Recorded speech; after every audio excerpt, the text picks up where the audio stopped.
Bonjour, bienvenue à toi aujourd'hui. Joie de te retrouver encore aujourd'hui pour partager avec toi la sagesse de Dieu.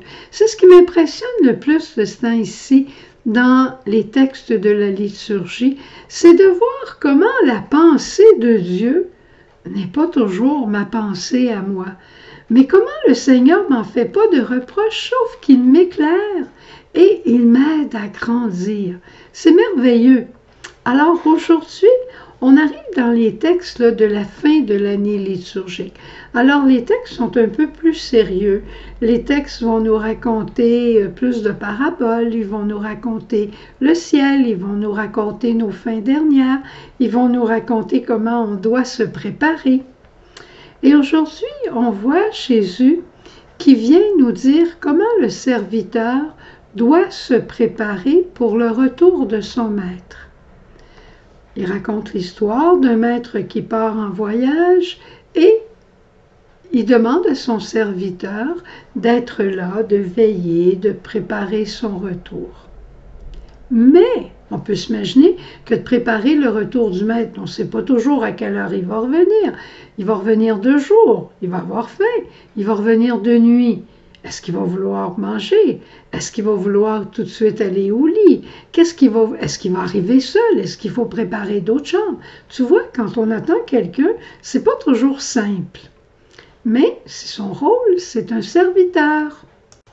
Et quand le maître arrive, normalement, le serviteur se met au service de son maître et là, il fait toutes sortes de choses. Il prend les valises, lui parle un peu, ainsi de suite. Il va se passer quelque chose qu'on n'attend pas. Et Jésus va nous dire, il va rentrer, il va voir son serviteur, puis il va dire à son serviteur, assieds-toi toi maintenant à la table, c'est moi qui va te servir. C'est un renversement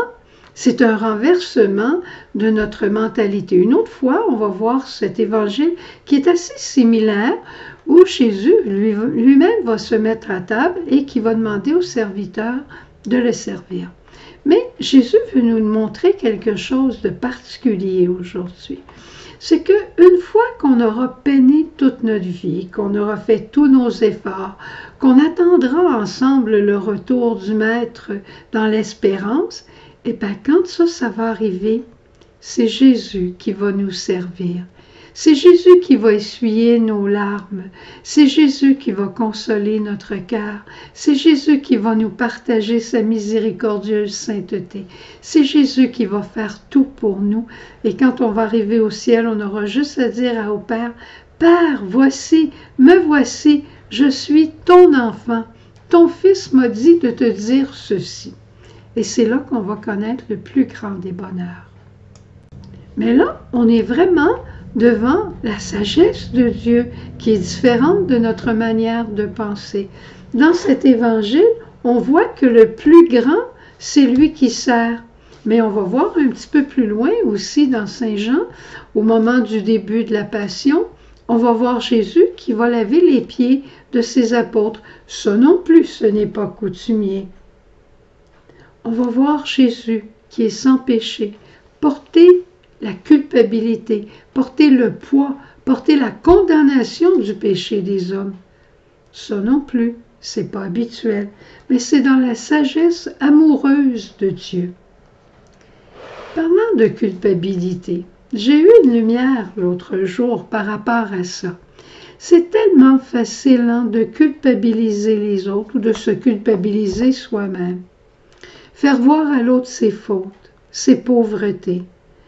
Le punir, lui dire des paroles dures, se punir, se dire des paroles difficiles, voir que nos travers. Mais ça, c'est l'arme des faibles. C'est pas l'arme des forts. L'arme des forts, c'est la bonté, la charité, la douceur. L'arme des faibles, c'est celui qui veut écraser l'autre.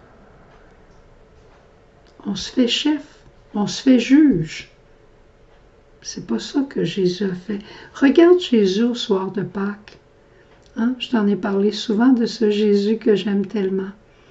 Quand Jésus est arrivé au soir de Pâques au milieu de ses apôtres, qu'ils l'avaient tous abandonné, qui étaient tous pris ensemble au cénacle parce qu'ils avaient peur, les portes étaient verrouillées, mais vendredi saint, ils avaient abandonné Jésus. Ils n'étaient pas là au pied de la croix, sauf Saint Jean. Qu'est-ce que Jésus leur a dit en entrant? Il leur a parlé du vendredi, il leur a demandé où ils étaient, il leur a fait le reproche de l'avoir abandonné. C'est pas ça, l'arme de la sagesse de Dieu. Jésus leur a dit paix à vous, paix à vous, et même plus que ça, il va les ouvrir à plus grand. Non seulement il ne leur fait pas de reproches, mais il les ouvre à plus grand en leur disant, eh bien, tout ce que vous délirez sur la terre sera délié au ciel. Et là, il leur donne le pouvoir pour le sacrement des malades, pour le sacrement du pardon. Il institue le sacrement du pardon. Au lieu de les condamner, de leur faire des reproches, de les culpabiliser, non seulement il leur a pardonné, mais de ce pardon, il les rend ministres. C'est pour dire le moins comment Jésus nous aime à la folie. Je te donne un exemple dans la vie courante pour voir qu'est-ce que ça peut être dans notre quotidien. Je prends un exemple d'un petit enfant qui a volé dans le porte-monnaie de sa maman. Eh bien, elle peut lui dire toutes sortes de choses qu'on peut s'imaginer. Mais par contre, la maman, elle aime son enfant. Puis non seulement elle veut le corriger, mais elle veut le faire comme Jésus, aller plus loin. Elle est remplie de la sagesse de Dieu.